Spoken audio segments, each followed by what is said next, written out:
手巻き寿司の材料です。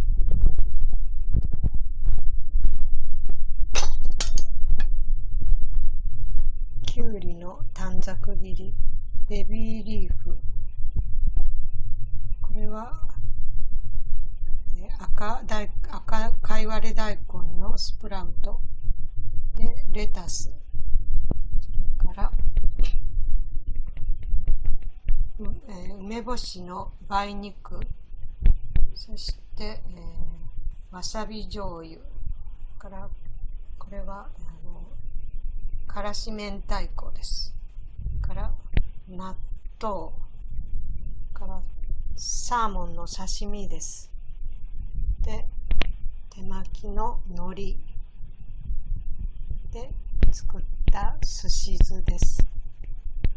これを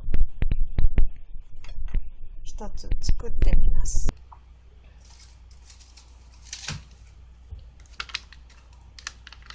海苔を半分に割ります。これにすし酢を一口か二口のせます。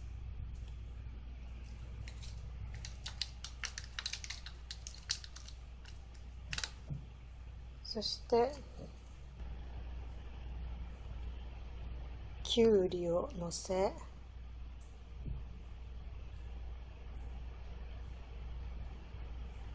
梅の梅肉をのせます。